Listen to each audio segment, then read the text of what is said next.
प्रभात प्यारे बच्चों, आज हम दिनांक 10 नवंबर 2020 को डीओई द्वारा दी गई क्वेश्चन नंबर 105 करेंगे, जो कि मैथ सब्जेक्ट की और ये क्लास 3 के लिए। स्टूडेंट, सबसे पहले यहाँ पे आपको अपना नाम व टीचर नेम राइट डाउन करना है। चलिए स्टार्ट करते हैं आज की वर्कशीट। दादाजी का जन्मदिन। आज शालिनी के दादाजी का जन्मदिन है। शाम की पार्टी के लिए शालिनी की मम्मी बाजार से सजावट का सामान लाई है। शालिनी की मम्मी सजावट के लिए क्या क्या सामान लाई होंगी, अंदाज़ा लगाकर लिखिए। जैसे बैलून हो सकते हैं और रिबन्स हो सकते हैं और कैंडल हो सकती है, केक हो सकते हैं।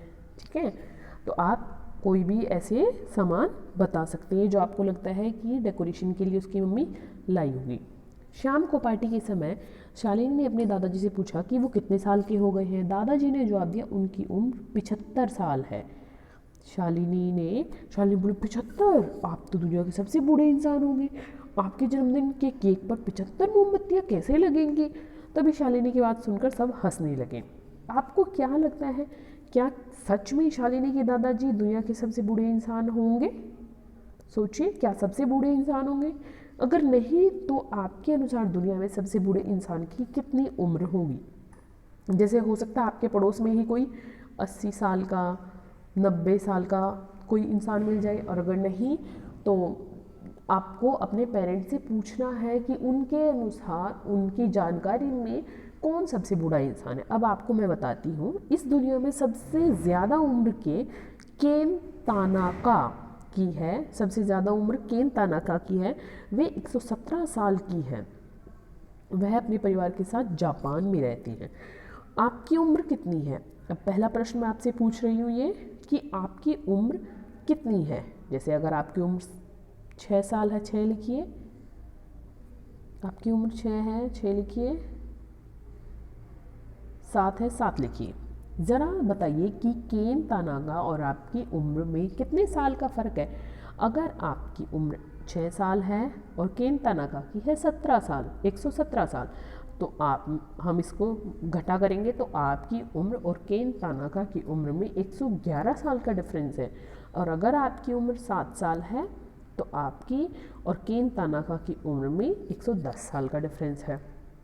अब आगे देखते हैं बेटा, 3 प्रश्न जो है इन्होंने दिया गया है यहाँ पर। अगला, अपने परिवार के सभी सदस्यों से उनकी उम्र पूछकर लिखिए।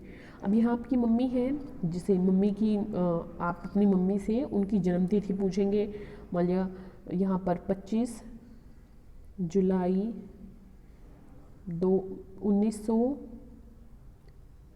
1990 है। ठीक है, यहाँ पर पापा की मान लिया 31 अगस्त 1987 है। ठीक है, फिर यहाँ पर लिखना है कि कितने साल के हैं। अब जो आपकी मम्मी है वो ही 30 साल की और आपके पापा हैं 33 साल के। ठीक है, आपको और भी घर के बाकी सदस्यों के बारे में यहाँ पर लिखना है। अगर आपके घर में और सदस्य हैं, यहाँ पे अपनी बहन या अपने भाई का लिख सकते हैं। आपके घर में किस सदस्य की सबसे ज़्यादा उम्र है। अगर मम्मी पापा में से पापा बड़े हैं और भाई बहन है आगे, तो पापा की ज़्यादा है। और अगर दादा दादी जी की भी लिखते हैं तो उनमें से देखेंगे आप कि सबसे ज़्यादा उम्र कितनी है। फिर आपको देखनी है आपके पापा और मम्मी में कितनी उम्र का फ़र्क था। अब यहाँ पे जैसे मान लो मैंने आपको जो एग्जाम्पल दिया था उसमें 30 और 33 था, तो उनमें डिफरेंस था 3 साल का। आप अपने मम्मी पापा से पूछकर उनका जो उम्र का डिफरेंस है वो देखेंगे।